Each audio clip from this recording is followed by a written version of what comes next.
시체 처리가 제일 문제됐어요. 95년도에 말에. 그래서 이게 김정일이한테까지 가고 그래서 김정일이가 민간인들 주변에 있는 주민 부대 연대급의 장의 중대를 한 개씩 만들려고 그랬어요. 그러니까 얘네는 총을 안 메고 군대 찬원이 있으니까 사이다 가만히 짝 싣고 시체들을 못 치고 돌아가는 그런 시체가 쏘고 나는데.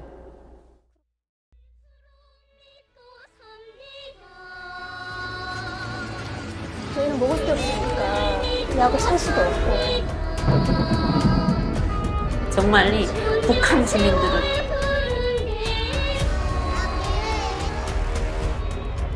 급성 설사증으로 죽었다 그러는데 그건 말도 안 돼요. 영양실조로 그냥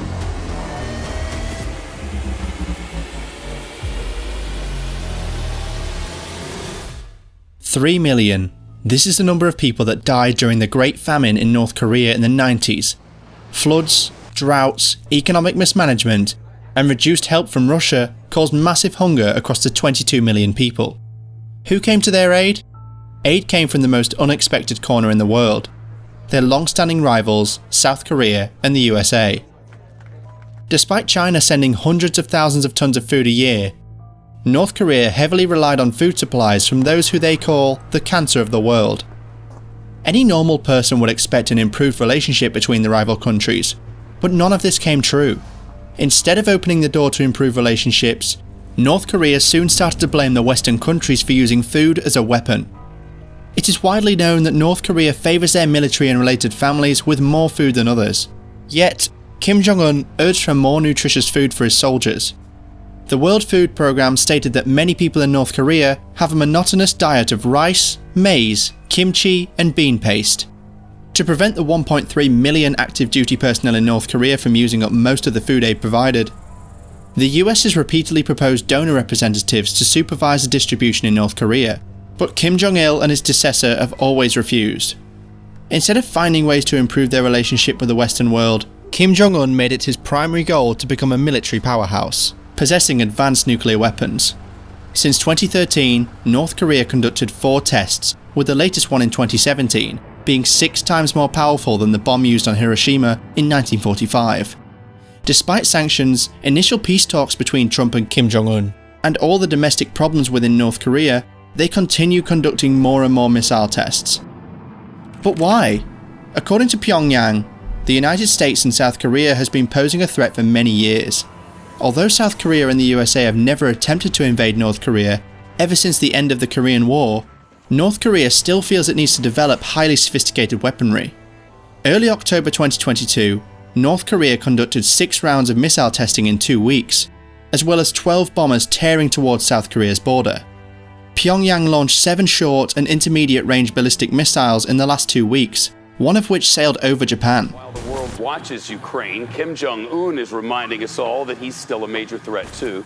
North Korea launched a powerful ballistic missile over Japan, one that's capable of carrying a nuclear warhead. As a direct response and with tensions rising, South Korea sent out 30 warplanes to stay alert in case the 8 North Korean fighter jets and 4 bombers would cross the South Korean airspace. But there is more.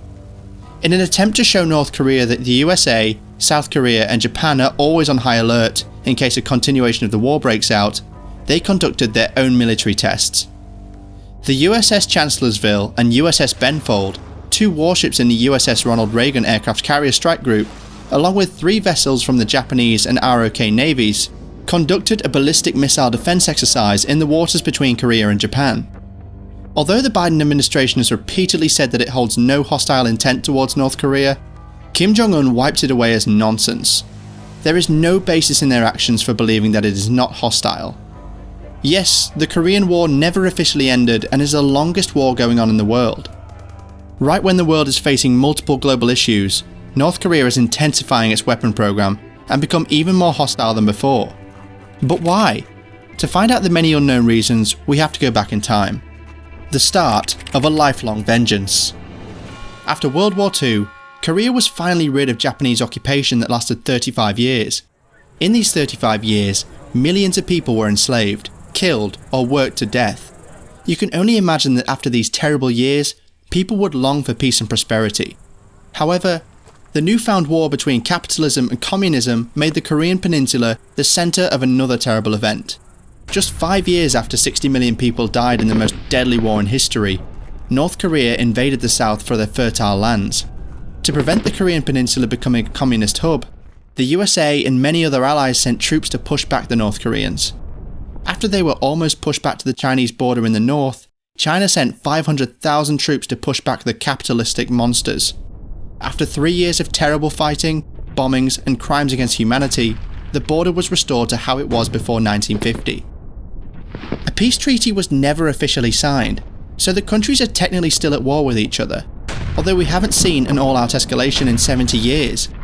Yet, the war did change international relations, and, in line with the terms of the Mutual Defense Treaty between the United States and the Republic of Korea, the United States is now committed to defending South Korea.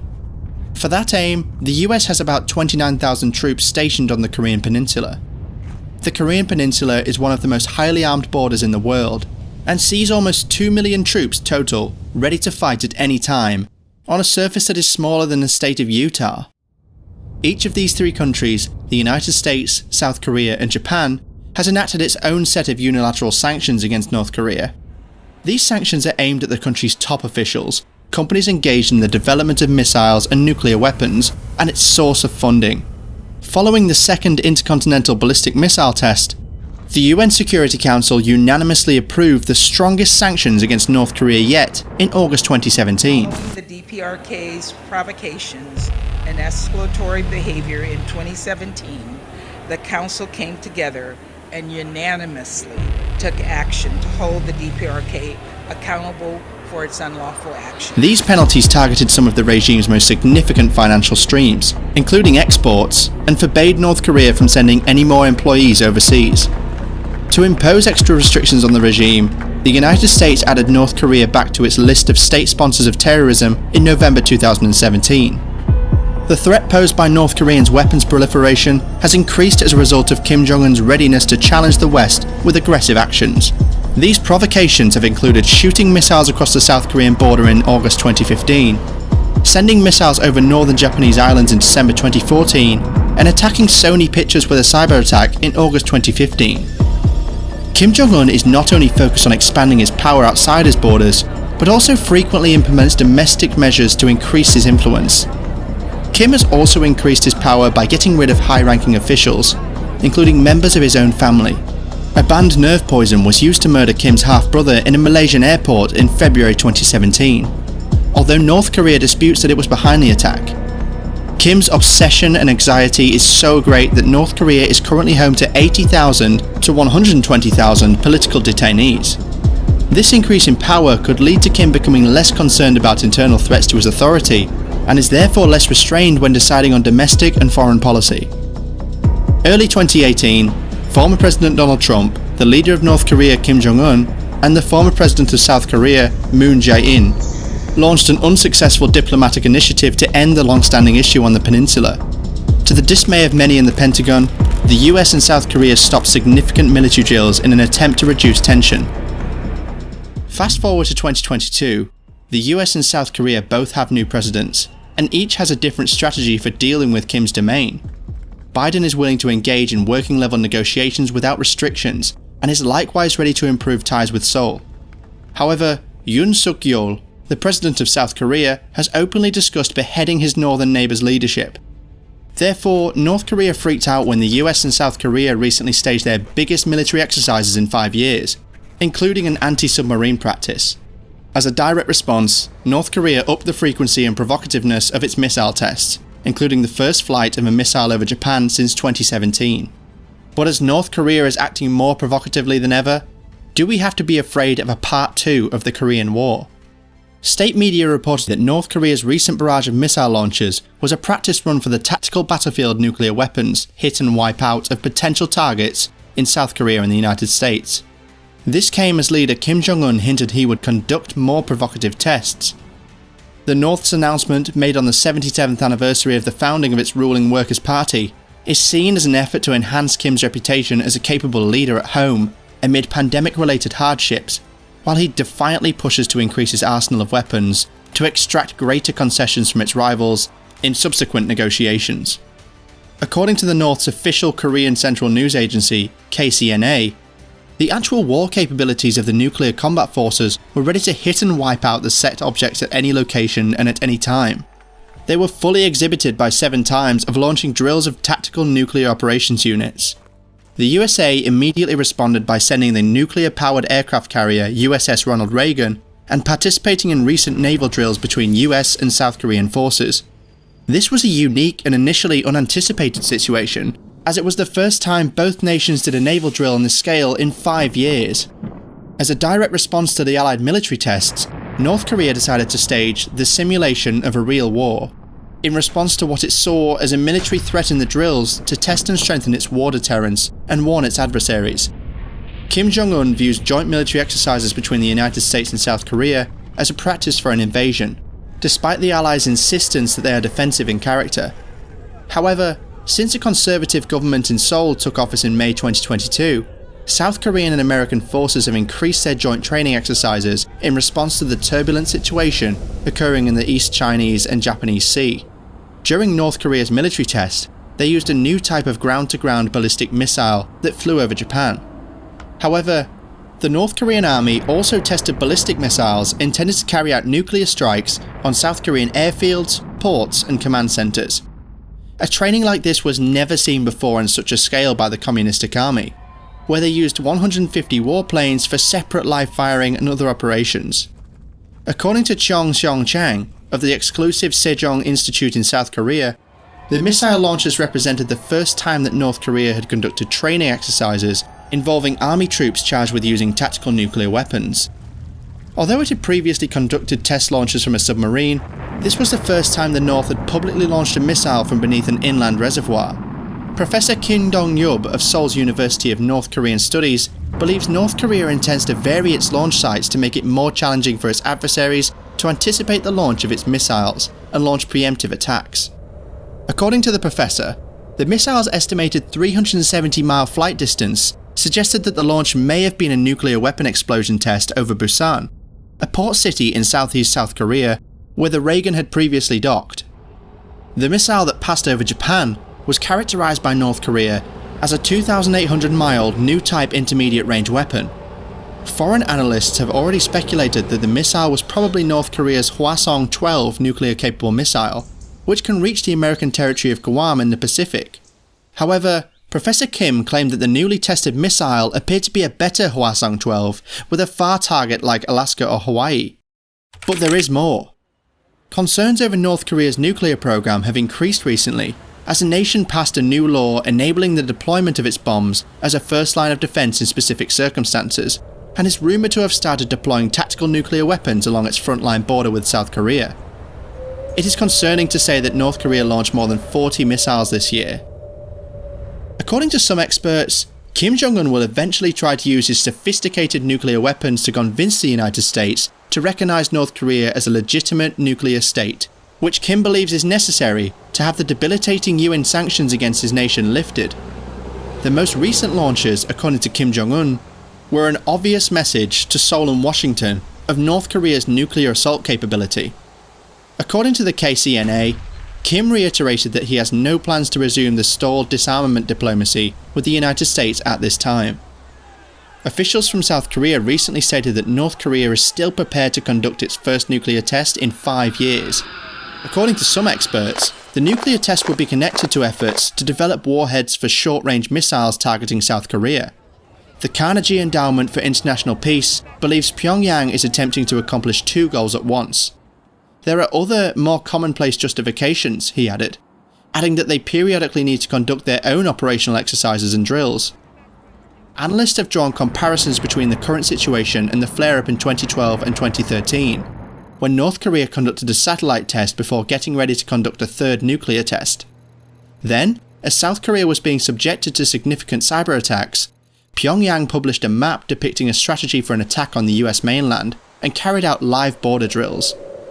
Similar to how they're doing it now, the United States and South Korea responded by sending warplanes and warships to the Korean peninsula to demonstrate to North Korea that the West was serious.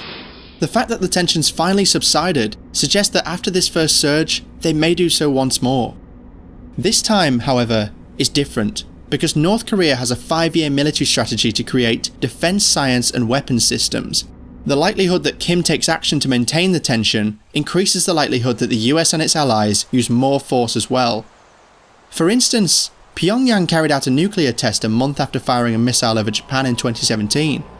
Some American officials suspect Kim may be preparing for another nuclear test in 2022. There aren't many viable options for the Biden administration and its allies in South Korea and Japan. Even yet, it's likely that things will remain tense for a longer period of time. But what makes North Korea so aggressive? According to estimates from the US State Department, North Korea spends close to a quarter of its gross domestic product, GDP, on its military, despite continuing to be one of the world's poorest nations. Its brinkmanship will continue to put regional and global alliances intended to uphold stability and security to the test. Even worse, since February 2019, talks on denuclearization have been inactive. Despite an inactive denuclearization program, uncertainty surrounds the precise dimensions and power of North Korea's nuclear stockpile. Analysts assert that Pyongyang has conducted 6 nuclear weapon tests and created ballistic missiles that are capable of hitting the United States and its allies South Korea and Japan. The North Korean state is capable of creating nuclear bombs using weapons-grade uranium or plutonium, which are the essential ingredients needed to create fissile material. In 2017, US intelligence agencies predicted that North Korea had up to 60 nuclear weapons and the ability to create 12 more per year. Fissile material is an essential component of nuclear weapons. At that rate, North Korea might have more than 100 nuclear bombs worth of fissile material by 2022. A 2021 RAND Corporation analysis predicted that by 2027, North Korea may have a stockpile of about 200 nuclear weapons. According to some experts, Pyongyang's fissile material stockpile is currently smaller than what Hans M. Christensen and Matt Corder predicted to be sufficient for 40 to 50 nuclear bombs in 2021 for the Bulletin of the Atomic Scientists. More troublesome is that North Korea's nuclear explosions have become more powerful with each test. A plutonium-fueled atomic bomb, used in the first explosion of 2006, had a yield equal to 2 kilotons of TNT, the energy unit used to measure the strength of an explosive detonation. According to research from the Nuclear Threat Initiative, a non-partisan think tank based in Washington, D.C., the 2009 test had a yield of 8 kilotons. The 2013 and January 2016 tests both had yields of roughly 17 kilotons, and the September 2016 test had a yield of 35 kilotons. By way of contrast, the first atomic bomb detonated by the United States on Hiroshima in 1945 was believed to have a yield of 16 kilotons. According to experts, the nuclear test that was conducted on September 3, 2017 was substantially larger and showed that the nation had developed much more potent bomb-making technology. Observers came to the conclusion that the explosion most likely exceeded 200 kilotons based on estimates from seismic activity. Such a large explosion supports North Korea's assertions that it has created a hydrogen bomb. Following summits with the US and South Korea that year, North Korea declared in 2018 that it had shut down the Yongbyon reactor complex, its primary facility for producing nuclear material.